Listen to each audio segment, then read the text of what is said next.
말씀 공독합니다. 다 일어나셔서 갈라디아서 2장 20절 말씀입니다. 갈라디아서 2장 20절 말씀 한 절입니다. 아까 우리 함께 찬양도 했는데 바로 그 말씀입니다. 제 성경으로는 신약성경 304쪽입니다. 304쪽. 신약성경 304쪽.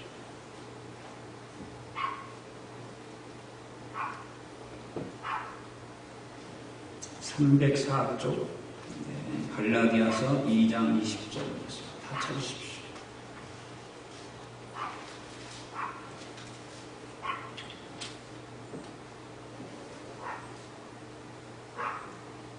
찾으셨으면 같이 큰 목소리 읽습니다. 시작. 내가 그리스도와 함께 십자가에 못 박혔나니 그런즉 이제 내가 산 것이 아니요 오직 내 안에 그리스도께서 사신 것이라. 이제 내가 육체 가운데 사는 것은 나를 사랑하사 나를 위하여 자기 몸을 버리신 하나님의 아들을 믿는 믿음 안에서 사는 것이라. 여자분들만 한번 읽어보세요. 시작. 내가 그리스도와 함께 십자가에 못 박혔나니 그런즉 이제 내가 산 것이 아니요 오직 내 안에 그리스도께서 사신 것이라. 이제 내가 육체 가운데 사는 것은 나를 사랑하사 나를 위하여 자기 몸을 버리신 하나님의 아들 믿는 믿음 안에서 사는 것이라. 남자분들만 시작. 내가 그리스도와 함께 십자가에 못 박혔나니 그런즉 이제는 내가 산 것이 아니요 오직 내 안에 그리스도께서 사신 것이라. 이제 내가 육체 가운데 사는 것은 나를 사랑하사 나를 위하여 자기 몸을 버리신 하나님의 아들을 믿는 믿음 안에서 사는 것이라. 다 같이 다시 한번 읽습니다. 내가 그리스도와 함께 십자가에 못 박혔나니 그런즉 이제는 내가 산 것이 아니요 오직 내 안에 그리스도께서 사신 것이라. 이제 내가 육체 가운데 사는 것은 나를 사랑하사 나를 위하여 자기 몸을 버리신 하나님의 아들을 믿는 믿음 안에서 사는 것이니라. 아멘. 성경을 높이 들고 고백합니다. 같이 시작. 나는 성경에 기록된 말씀이 하나님의 말씀인 것을 믿습니다. 나는 하나님의 말씀이 살아있는 말씀으로 믿습니다. 나는 하나님의 말씀이 조금도 어리고 없음을 믿습니다. 오늘도 하나님의 말씀을 배우면서 그 말씀을 깊이 묵상하고 마음에 받아들여 꼭 변화되기를 고백하며 이제 절대로 부패되지 않고 불멸하고 영원한 하나님의 말씀을 듣게 될 것인데 오늘도 하나님의 말씀을 통하여 반드시 내 삶이 변화될 것을 예수님의 이름으로 고백하며 간임합니다. 아멘. 앉으십시오.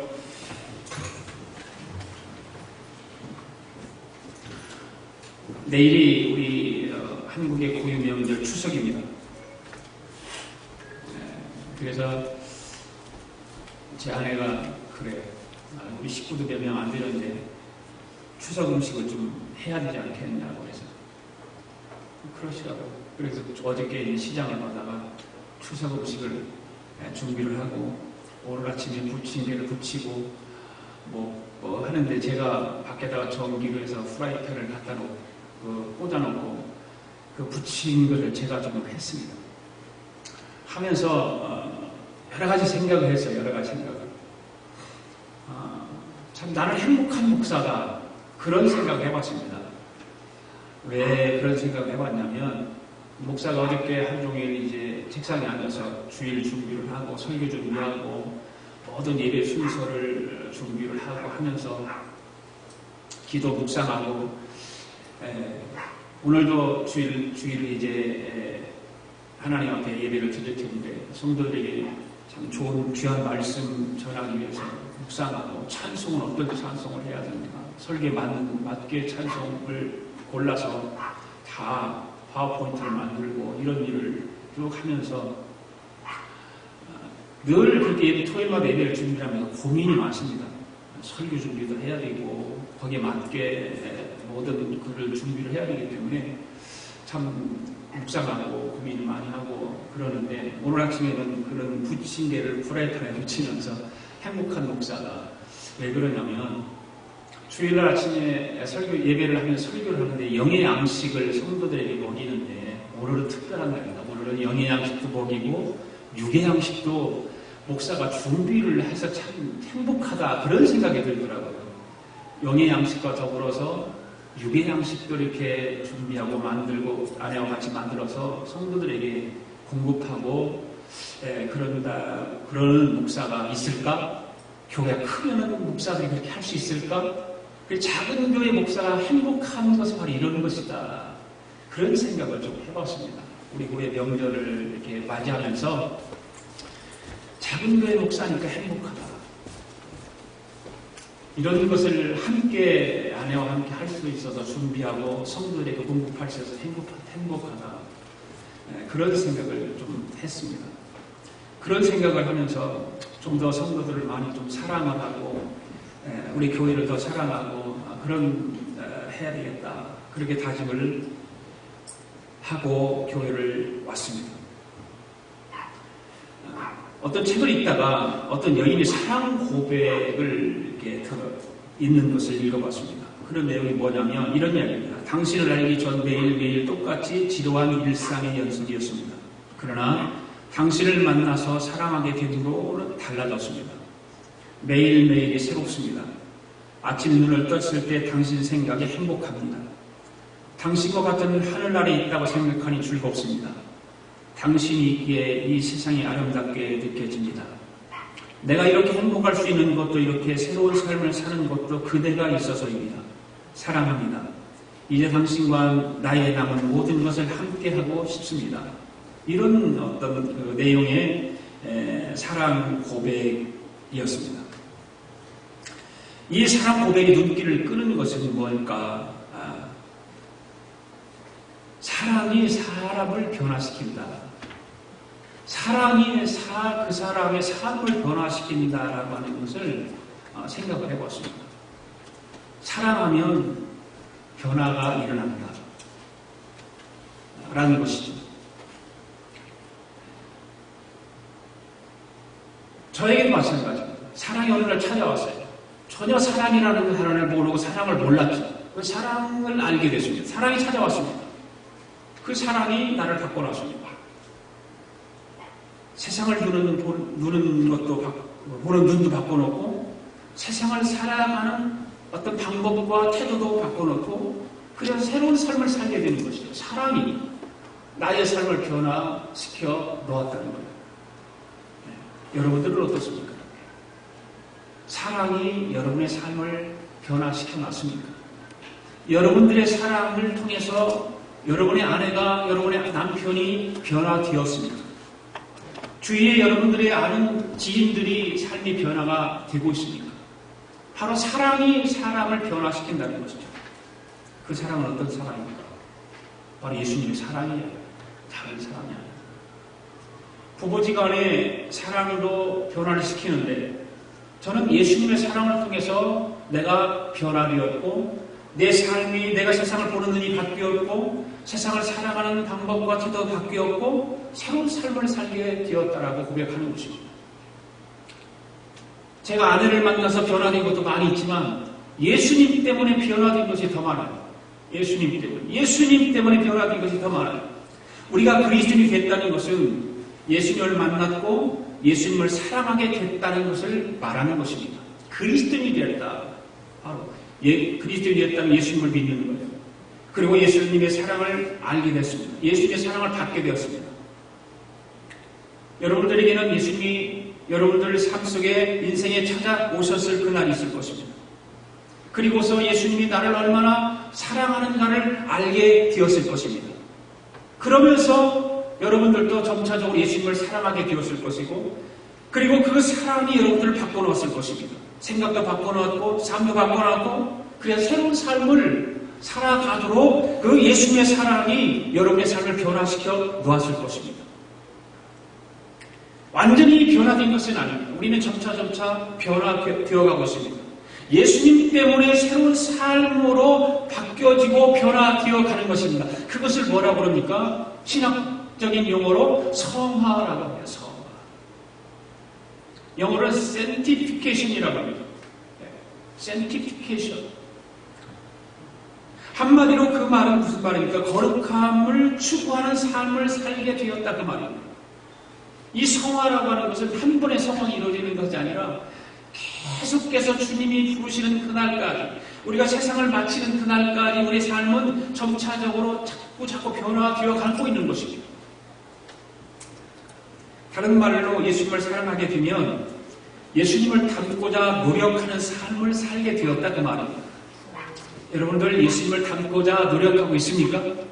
예, 그렇게 우리는 날마다 닮아지려고 애쓰고 노력해야 돼요. 예수님과 관계없는 삶을 살아가는 것이 아니라 언제나 우리는 예수님과 관계 속에서 예수님을 닮고자 하는 그 애타는 노력이 있어야 되는 것입니다. 오늘 본 말씀 보면 예수님을 사랑하게 되면서 새롭게 시작되는 그리스도인의 새로운 삶이 오늘 본문 한 절에서 말하고 있어요. 오늘 본문 한 절을 여러분들 몇 번 우리가 반복해서 읽었어요. 그런데 그 본문의 말씀 속에서 그리스도의 새로운 삶을 구체적으로 그 짧은 한 구절에서 말씀하고 있다는 사실이죠.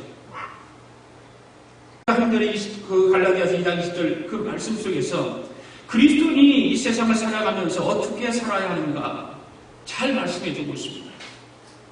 그렇다면 우리가 이 세상 속에서 우리가 살아가면서 그리스도인으로서 어떻게 살아야 새로운 삶을 살아갈 수 있을까? 첫째로 어떤 삶일까? 바로 십자가에 못 박히는 삶입니다. 오늘 본문 한 절의 말씀 상반절에 보면 내가 그리스도와 함께 십자가에 못 박혔나니 라고 고백하고 있습니다. 누가 한 말입니까?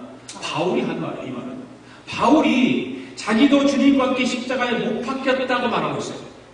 내가 그리스도와 함께 십자가에 못 박혔나니 라고 하는 이 단어를 보면은 우리는 십자가에 못 박히는 삶이 바로 그리스도인의 새로운 삶이라는 것입니다. 그리고 나아가서 그리스도인들은 주님과 함께 자신의 십자가에 못 박히는 삶을 살아야 된다라고 그래서 말하고 있는 거예요. 나도 그렇게 살았다. 나도 바울이 이야기하는 것입니다. 내가 그리스도와 함께 십자가에 못 박혔으니 바울이 복음을 전하는 그 소아시아 지역에 있는 많은 교회 성도들에게 찾아다니면서 복음을 전하는데 너희들도 십자가에 못 박는 삶을 살아야 된다는 것이죠. 그래야만이 그리스도인의 삶이라는 것이죠. 그렇게 말하고 있는 것입니다.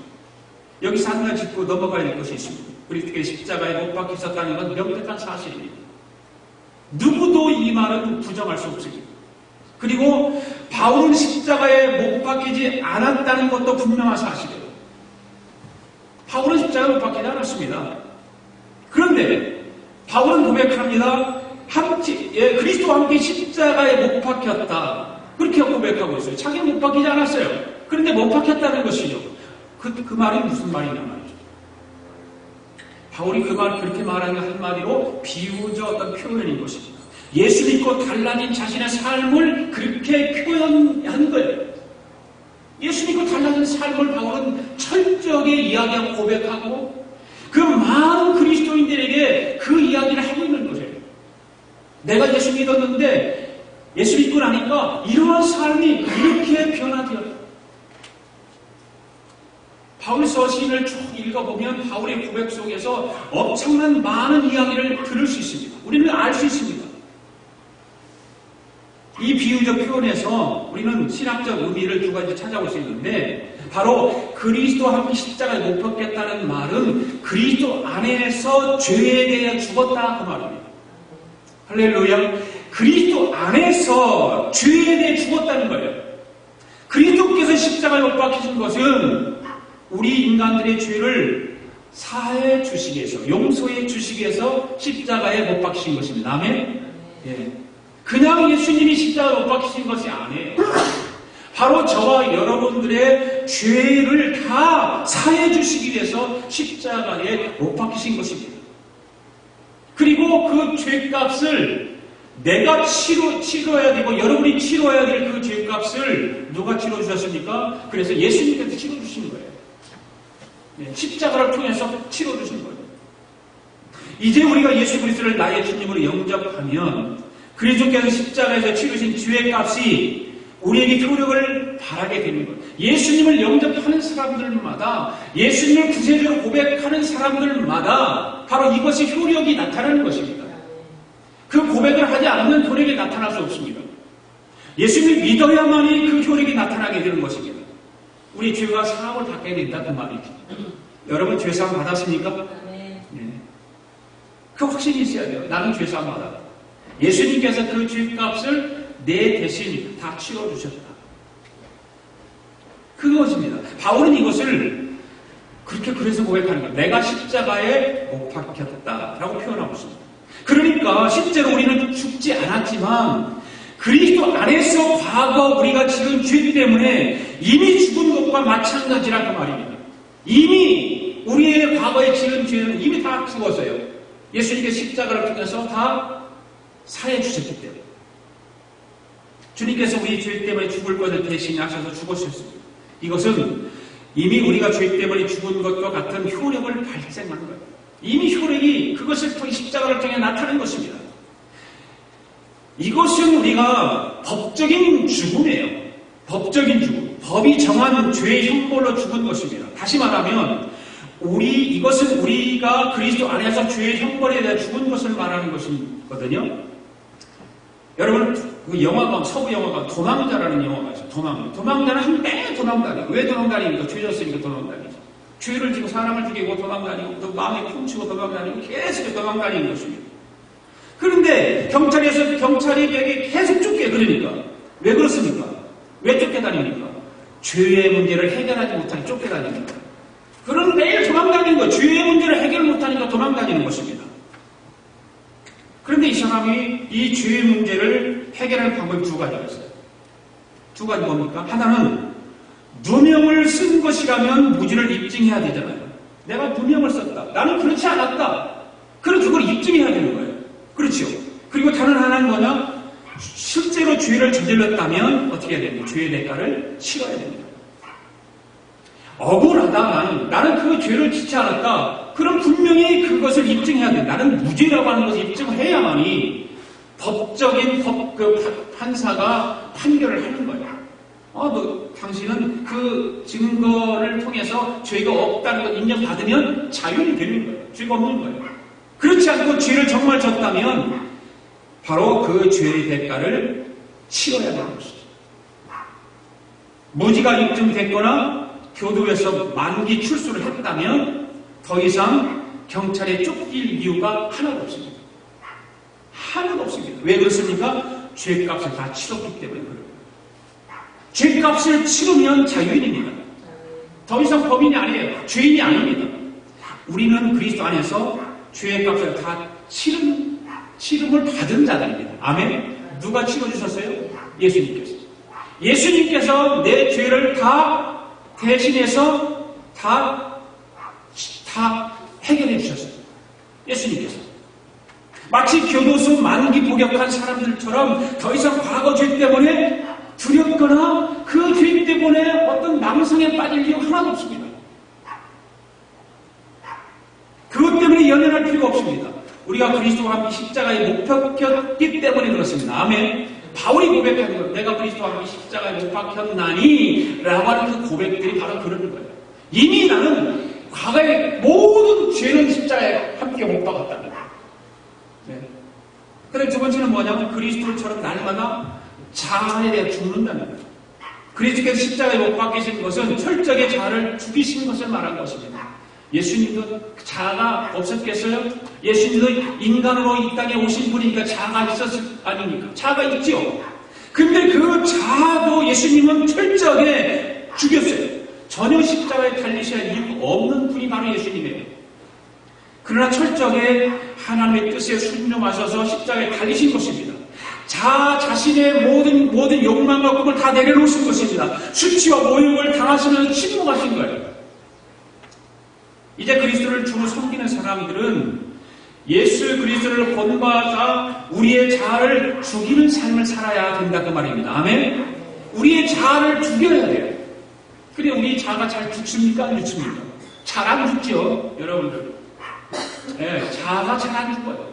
자아 죽인다는 것이 쉬운 것이 아니에요. 그러나 날마다 십자가를 통해서 십자가와 함께 내 자아를 죽여야 되는 거예요. 바로 그리스도인의 새로운 삶이 바로 그것입니다.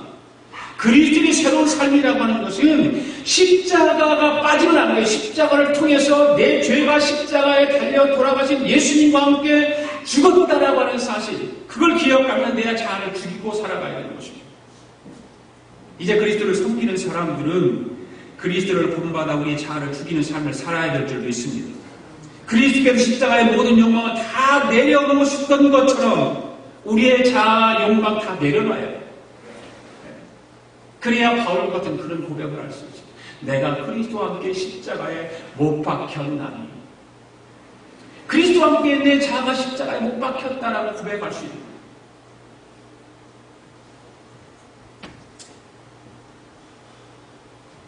여기서 중요한 게 짚고 넘어갈 것이십니다. 내가 그리스도와 함께 십자가에 못 박혔나니 라고 하는 말은 이 헬라 말로 하면 크리스토 슈네스타 우로마이라고 하는 그런 단어입니다.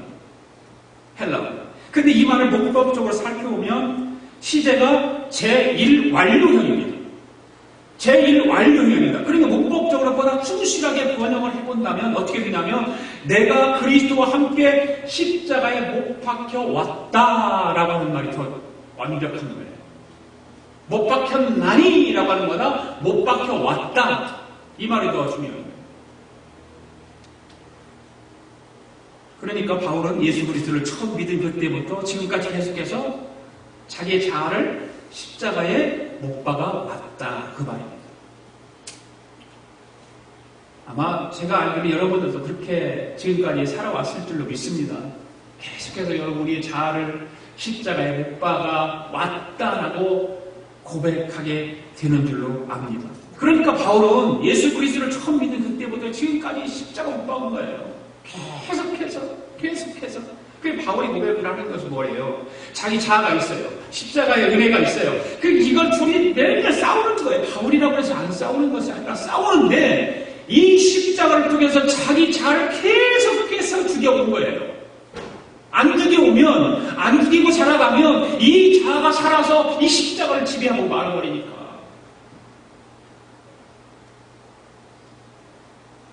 우리는 여기서 지금도 우리의 자아를 십자가에 못 박아야 한다는 사실을 깨닫기를 바랍니다. 그러니까 이 자아가 깨지는 사람들은 어거스틴, 여러분이 어거스틴 아니에요? 성 어거스틴. 이 어거스틴은 굉장히 탐자예요. 그 유명한 일화가 있잖아요. 휴식을 했어요. 이제 그렇게 막 건강으로 삶을 살다가 그냥 뭐 엄청난 죄를 많이 지고 살았죠. 그런데 어떻게 하다가 휴식을 하고 있다가 그냥 뭐 창녀들이 들끓는 길을 가게 됐습니다. 그런데 거기 지나가다가 창녀들이 알아보고서 어거스틴에게 말하면 유혹을 하는 거죠. 한마디로 얘기해서 이 과거를 생각하고. 그러니까 어거스틴이 뭐라고 하는지 아세요? 옛날에 어거스틴이 이미 죽었다는 거예요. 나는 죽었다. 옛날에 어거스틴이 죽었습니다. 라고 선포해버리고 지나가는 거죠. 바로 그거죠. 자기 자아를 죽이지 않으면 유혹을 뿌리칠 수 없어요. 유혹을 물리칠 수 없습니다. 네. 자기 자아를 십자가에 못 박아 죽여야만이 그 유혹을 물리치고 승리할 수 있는 것입니다.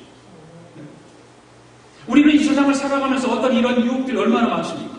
어마어마한 유혹들이 우리 앞에 다니시고 와 있어요. 매일매일 드물거려요. 그런데 그 십자가를 통해서 내 자아를 죽여가야 돼. 죽여가야 돼. 날마다 못 박혀 왔다라고 바울이 고백했던 것처럼 우리 또한 날마다 내가 그리스도와 함께 십자가에 못 박혀 왔다라고 고백할 수 있어야 되는 것이죠. 오늘 예배를 마치고 나가면 죄는 여전히 우리를 유혹합니다. 그래 연약한 우리는 그래서 흔들립니다. 우리는 이 흔들리는 자아를 오늘도 그 십자가 못 박아야 할 줄 믿습니다. 흔들리지 않도록. 내 자아가 흔들리게 되면 오늘 시큰 말씀을 듣고 나가서도 그 자아가 연약하고 흔들리기 때문에 그 죄 때문에 유혹을 받을 수밖에 없고 유혹에 무너질 수밖에 없고. 바울이 고백했던 것처럼 내가 그리스도와 함께 십자가에 못 박혀 죽는 그런 삶을 살아가는 저와 여러분 되기를 원합니다. 그리고 두 번째로 그리스도인의 새로운 삶은 어떤 삶일까? 내 안에 그리스도와께서 사시는 삶, 내 안에 그리스도가 사는 삶. 할렐루야. 네. 바울은 자신이 그리스도와 함께 십자가에 못 박혔다고 말하고 그 다음에 무슨 말을 합니까? 그런즉 이렇게 말하죠. 그런즉 이제 내가 사는 것이 아니요 오직 내 안에 그리스도께서 사는 것이다. 얼마나 멋진 말입니까? 내가 그리스도와 함께 십자가에 못 박혀 이제 죽었으니 이제 그런즉 이제는 내가 아니라 내 안에 그리스도께서 함께하는 삶을 살아간다라고 고백하고 있는 거예요. 우리는 어떻습니까? 십자가에 죽었어요. 여러분 안에 그리스도가 함께 살아가고 있습니다. 바울은 지금까지 자기의 삶을 이끌고 왔던 자아를 십자가에 못 박았다고 고백했습니다. 그리고 이제 자신 안에 임하신 그리스도께서 자신의 삶을 이끄는 놀라운 경험을 하고 있다라고 고백하고 있지 않습니까? 이제는 과거의 바울이 아니라는 거죠. 이제는 내 삶, 과거는 내가 나를 주관해서 살아왔는데 그리스도께서 십자가에 못 박혀 죽은 지금같이 내 죄를 다 십자가에 죽고 내 자아도 죽었기 때문에 이제는 내가 내 안에 삶의 주인이 아니라 그리스도께서 내 안에 사는 것이라고 고백을 합니다.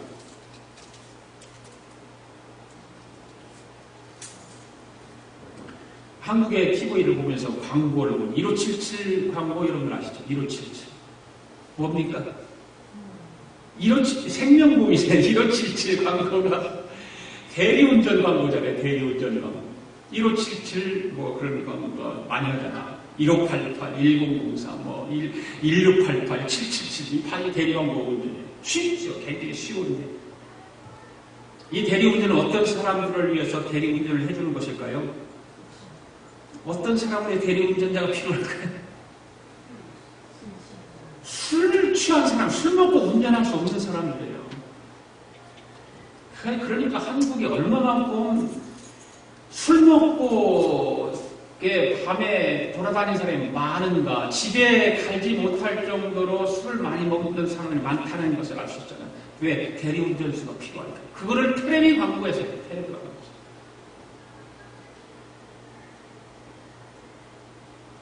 술 먹고 운전을 제대로 할 수 없기 때문에 엉뚱한 곳으로 갈 수 있고 사고를 내기 때문에. 그런데 누군가가 대신 운전해주면 문제가 없죠. 문제가 없는 거예요. 아무리 술 많이 먹어도 대리운전수가 있으니까 그냥 집까지 데려주는 거죠. 이걸 생각하면서 한번 이런 생각을 해봤어요. 연약한 우리 자아가 우리 자신의 삶을 이끌고 가다 보면 엉뚱한 곳으로 가기 십상이 아닐까. 우리 자아가 강한 것 같고 우리 자아가 똑똑한 것 같고 우리 자아가 잘난 것 같지만 우리 자아가 나를 인도하는 대로 따라가다 보면 엉뚱한 곳으로 가기 십상이라고 말합니다. 갖가지 사고치기가 쉬워요. 누가 대신 내 자신의 삶을 이끌어줄 수만 있다면 얼마나 좋겠어요. 그러나 그럴 수 없어요. 바로 내 안에 그리스도께서 사신다는 말이 바로 이런 말, 이 말입니다. 내 안에 그리스도께서 사신다. 그리스도께서 내 안에서 내 삶을 주관하셔서 하나님께서 뜻하신 대로 우리 삶을 이끌어 주신다는 것이죠. 그렇게 살면 아무 문제 없다는 것이죠. 내 안에 예수님의 삶의 주관자가 되셔서 내 삶의 인도자가 되어주셔서 그분을만 따라가면 아무 문제 없다는 것입니다. 그분만 따라가면 내 안에 그리스도께서 사신다라고 하는 이 고백을 통해서 내 안에 그리스도만 계시면 죄로 인해 실족하지 않게 해주시는 거예요. 아무 사고 없이 살아가게 해주시는 것입니다. 우리가 예수님을 제대로 믿고 살려면 우리의 인생관이 바뀌어야 됩니다. 할렐루야. 바뀌어야 돼요. 우리 인생관이 제대로 바뀌지 않으면 예수님의 말씀대로 예수님을 제대로 믿고 살 수 없어요. 그냥 적당하게 살아갈 수밖에 없어요. 내 인생의 주인이 더 이상 내가 아니라고 고백할 수 있어야 합니다. 한번 해볼까요? 나는 내 인생의 삶의 주관자가 내가 아니라 예수님이다. 믿습니까? 그렇게 여러분 고백하면서 살아가서 매일매일 그렇게 고백해야 돼. 매일매일 그 고백을 안 하면 내 인생의 주인이 여전히 나입니다. 나야. 여전히 나예요. 고백해도 여전히 나예요.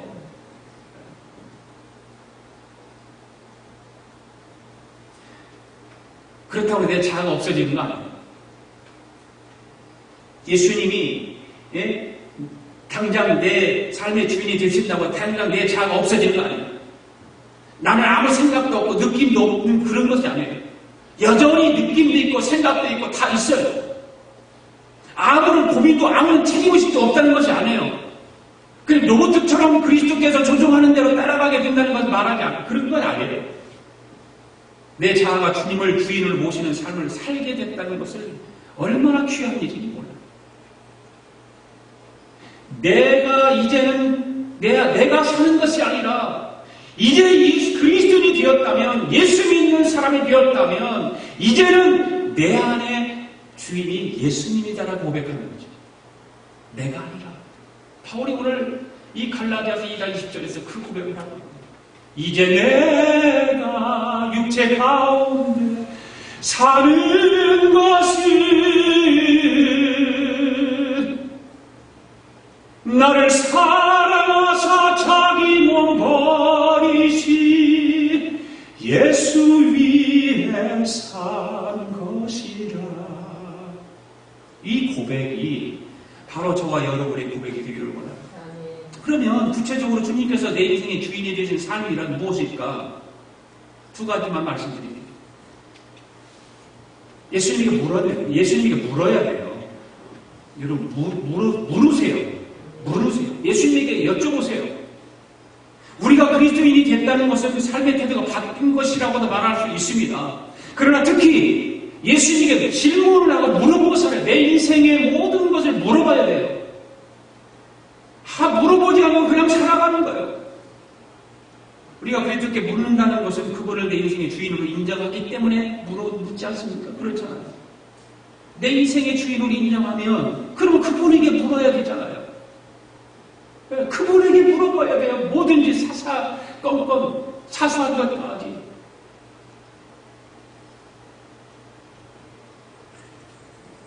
미국 대통령 가운데 우리가 잘 알고 지미 카터 대통령 재임 시절이 이바는 유명하잖아요. 그분은 큰 실수 없이 정말 존경받는 대통령으로 퇴임할 수 있었던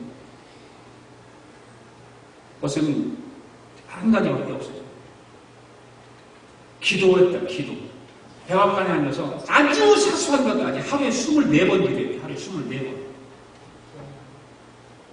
하루에 24번을 백악관에 앉아서 기도했다는, 모든 자기가 해야 될 일을 하나님 기도했다는 거예요. 어떤 급하게 처리해야 될 것이 있고 바르게 처리해야 될 것이 있고 그런 판단하는 것들 하나하나가 비서들이 사인해달라고 하지만 그걸로 뭐 기도하는 거죠. 그 유명한 카터 대통령의 재임 기간에 유명한 일화예요.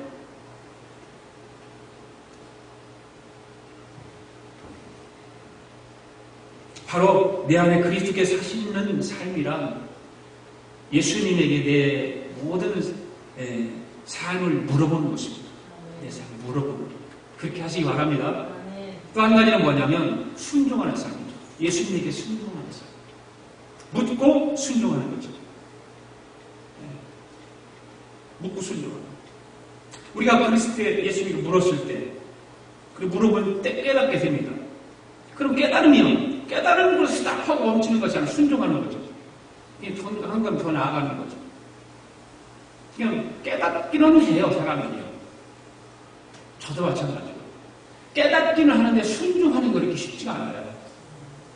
여전히 내 안에 자아가 있기 때문에, 그게 십자가에 못 박는 게 쉽지가 않기 때문에, 그 죽이려고 이렇게 내 자아는 왜 이렇게 십자가에 못이 안 박히는지 모르고, 그것 때문에 순종이 안 되는 거예요. 힘들어요.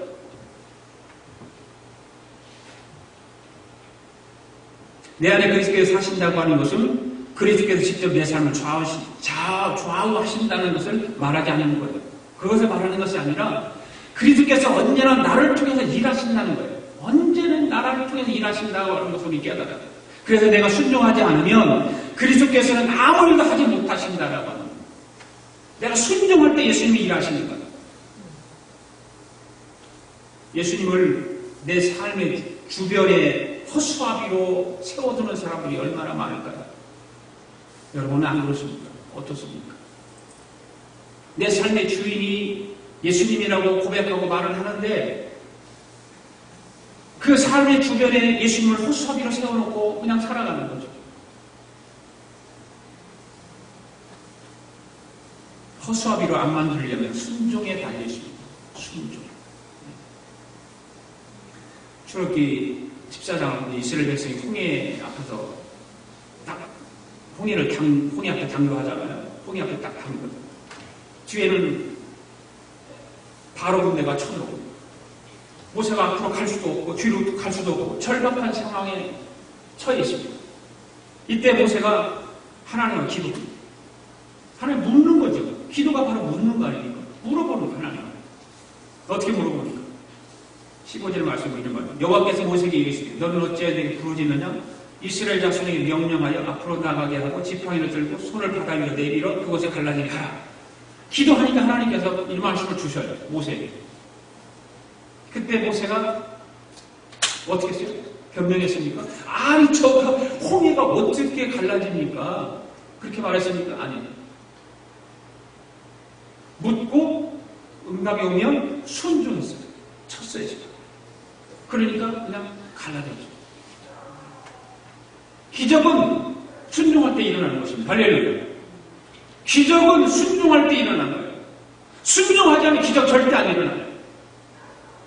그냥 여러분의 생각으로 기적이 일어납니까? 그래서 순종은 삶을 위대하게 만드는 거예요. 삶을 위대하게. 순종은 삶을 위대하게 만든다. 시작. 순종은 삶을 위대하게 만든다. 네. 순종은 삶을 위대하게 만든다. 도저히 우리 힘으로 할 수 없는 것들을 행할 수 있게 되는 것입니다. 우리가 그리스도의 뜻에 순종하면 우리는 정말 놀라운 일을 경험하게 될 줄로 믿습니다.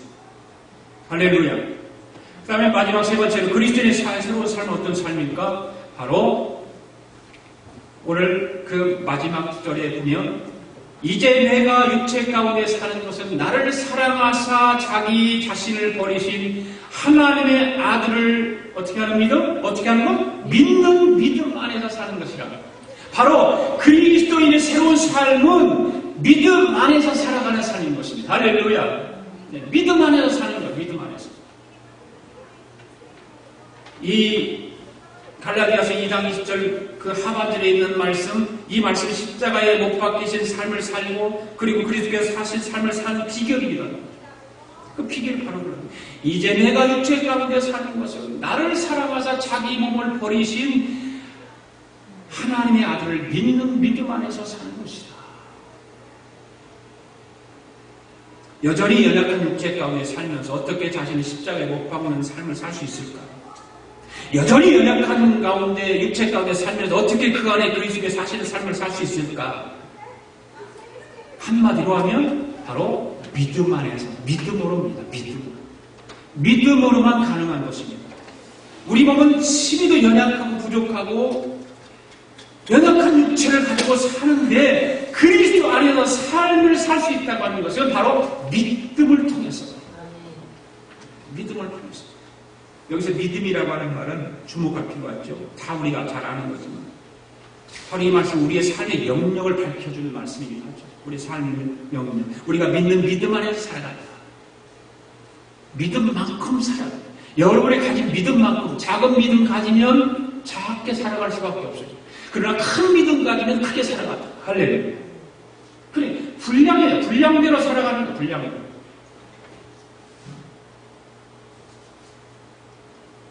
어느 목사님이 북한을 다녀왔대요. 이야기를 해주시는데, 김정일이가 있을 때 이제 북한을 다녀왔는데, 북한에 다녀온 이야기를 하면서, 그 북한에 갔을 때 그 제한된 사람들이지만 몇몇 사람을 접촉할 수 있었다는 거죠. 안내하는 사람이 목사님들이 가니까 아마 그 북한에도 전도사가 있나 보죠. 네. 전도사가 자기들 목사님을 안내했대요. 어떻게 하다가 이제 둘이 이야기할 기회가 있어서 격이 없는 대화를 하는데 이런 목사님이 이런 질문했대요. 그 전도사한테. 어려운 가운데서 여기 교회를 세우게 된 원인이 무엇이라고 생각하냐. 북한에도 교회가 있으니까 그럼 뭐 그런 교회를 목사님이 갔으니까 교회를 방문하고 그랬을 거 아니에요. 그러니까 어떻게 그 세우게 된 원인이 무엇이냐 그렇게 물었답니다. 그러고 나서 목사님이 생각하기를 좀 어떻게 좀 무슨 대답이 나올까? 뭐 하나님의 은혜라고 대답을 할까? 하나님께서 이렇게 해주셨다 대답할까? 뭐 무슨 말을 할까? 그러니까 아니나 다를까? 답변이 이거라면 모두가 어버이 수령님과 김정일 장모님 덕입니다. 그렇게 대답을 하더라는 거죠. 하나님과 관계없는 뭐 북한 사람 은혜 뭐 그러겠죠. 같은 질문을 거기에 교인들에게 돼. 그 북한에 있는 주민 교인들에게.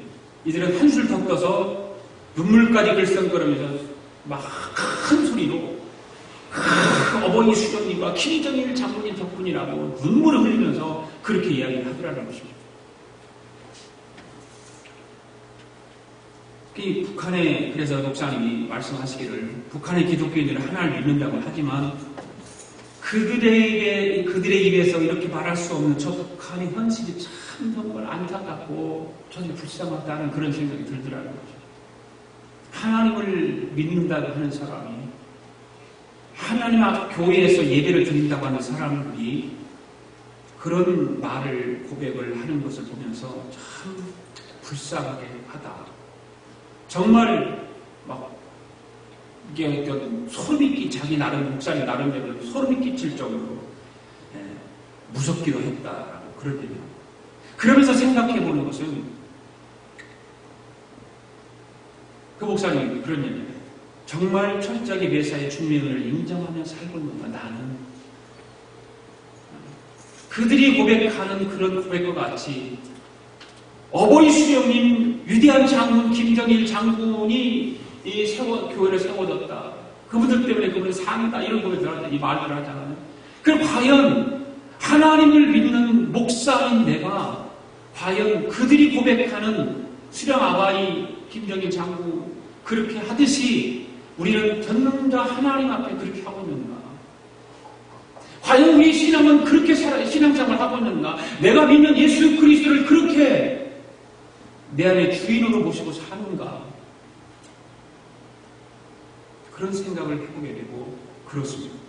우리는 믿음 안에 산다고 하는 것은 모든 것을 하나님을 믿는 믿음 안에서 생각하며 사는 것입니다. 아멘? 모든 것을 하나님 안에서 생각하는 것, 말하는 것. 모든 것을 하나님의 사랑을 믿는 믿음 안에서 느끼며 사는 것입니다. 모든 것을 하나님의 뜻에 순종하여 믿는 믿음 안에서 결단하는 것입니다. 그 믿음 안에서.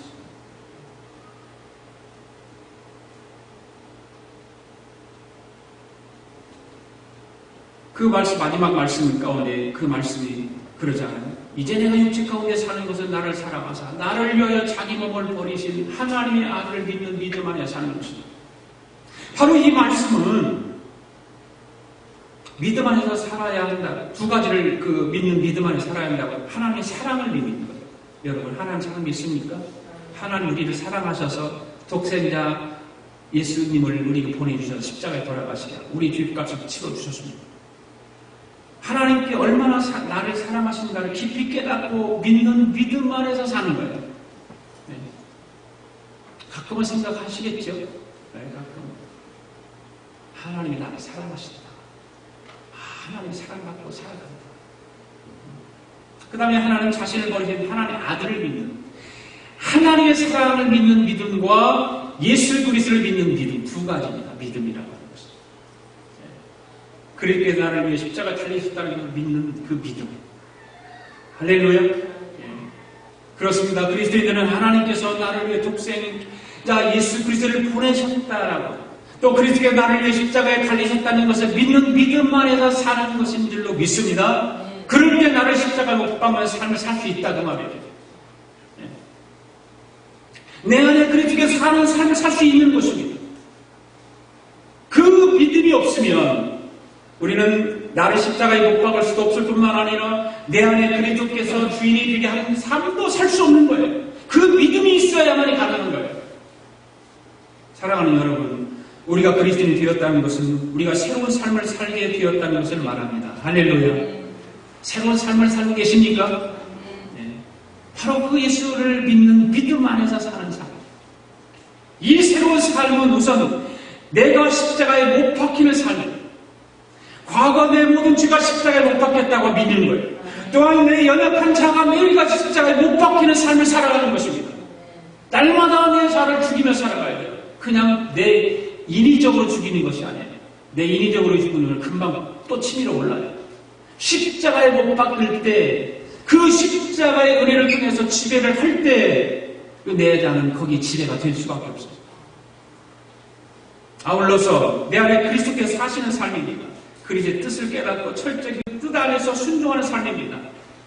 나아가서 철저하게 믿음 안에서 사는 삶입니다. 믿음으로 살아가는 삶. 이 한 주간도 그리스도의 나온 삶을 살아 하나님을 기쁘시게 하는 복된 삶이 되기를 바랍니다. 기도하겠습니다. 하나님 아버지 감사합니다. 오늘도 귀하신 하나님 말씀을 듣게 하시고 그리스도인의 삶을 어떻게 살아야 하는지를 말씀을 통해 깨닫게 하시는 주님의 은혜에 감사를 드립니다. 우리도 바울과 같이 내가 그리스도와 함께 십자가에 못 박히는 삶을 살게 하시고 나의 자아도 십자가에 못 박히는 삶을 살아 언제나 십자가의 은혜 가운데 새로운 삶을 살아가는 믿음의 삶을 살아가는 우리 모두가 되도록 성령님께서 이 한 주간도 사랑하는 성도들과 우리 교회로 지켜주시고 인도하여 주시옵소서. 감사드리며 예수님의 이름으로 기도하옵나이다. 아멘. 우리 다 일어나셔서 난 지극히 작은 자 죄인 중에 괴수 무익한 나를 부르셔서 간절한 기대와 소망 부끄럽지 않게 십자가 전케 하셔서 찬양하게 하소서.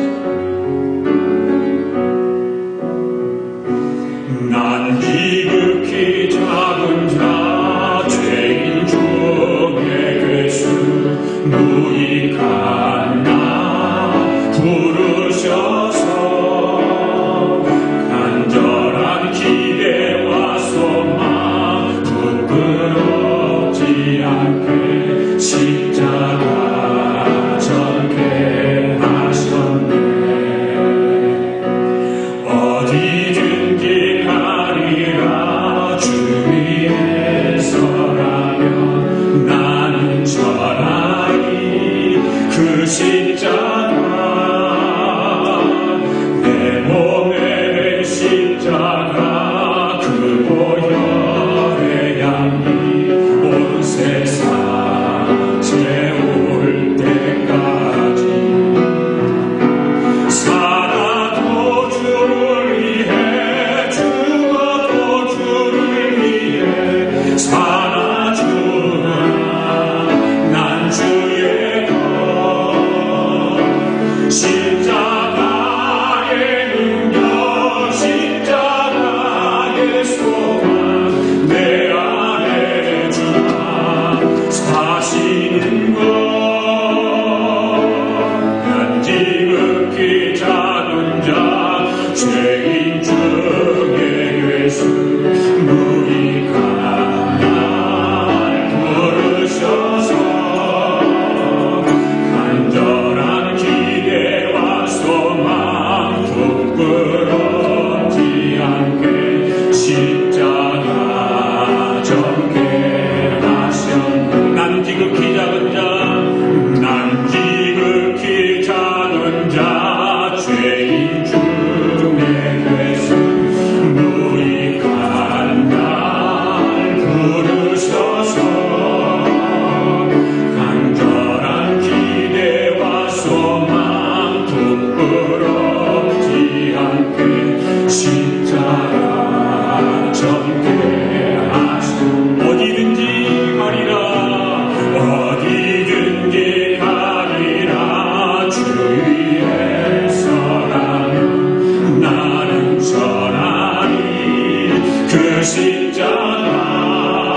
감사합니다.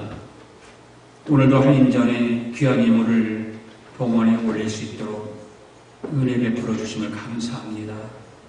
한 주간도 저들의 삶을 인도해 주심을 감사합니다. 복되게 하심을 감사합니다. 하나님의 은총 가운데 살게 하심을 감사합니다. 이 모든 감사를 물질에 담아 올려드립니다. 소득의 10분의 1을 구별하여 11조 예물을 드리게 하시고 선교 예물을 드리게 하시고 1,000번 예물을 드리게 하시고 이 모든 것을 감사하여 하나님 앞에 예물을 드리게 하신 하나님, 사랑하는 성도들의 예물을 받으시옵소서. 복을 허락하여 주시옵소서. 신령한 은혜의 복을 주시옵소서. 이 땅에 기름진 복을 주시옵소서. 더욱더 하나님을 섬길 수 있는 은혜의 복도 허락하여 주시옵소서. 헌신의 복도 주시고 충성의 복도 주시고 순종의 복도 허락하여 주시옵소서. 우리의 맡겨진 사명을 잘 감당하게 부족함이 없도록 우리 주님께서 복을 허락하여 주시옵소서. 하나님의 교회가 더 많은 물질을 통해서 부지하고 선교하고 나눌 수 있는 교회가 되도록 축복하여 주시옵소서. 예수님이 기뻐하시는 그 일을 감당하게 부족함이 없도록 오병이어의 기적을 베풀어 주시옵소서. 성도들의 가정도 똑같은 은혜와 복을 허락하여 주셔서 날마다 베풀고 선을 위해서 살아가는 예수 그리스도의 그 은혜를 따라 십자가의 삶을 살아갈 수 있는 그런 축복도 허락하여 주시옵소서. 지금 우리 주 예수 그리스도의 은혜와 하나님 아버지의 그 크신 사랑과 성령님의 감동과 충만하신 은혜가 오늘도 귀하신 하나님 말씀을 듣고 그 그리스도인 덕에 살아갈 수 있는 그런 믿음을 가지고 돌아가는 사랑하는 성도들 머리머리 우애와 성도들의 가정과 직장과 경영하는 기업과 우리가 살고 있는 이 미합중국과 하나밖에 없는 이 조국의와 주의 이름으로 모이는 교회 위에 지금으로부터 영원토록 함께 하시기를 예수님의 이름으로 축원하옵나이다.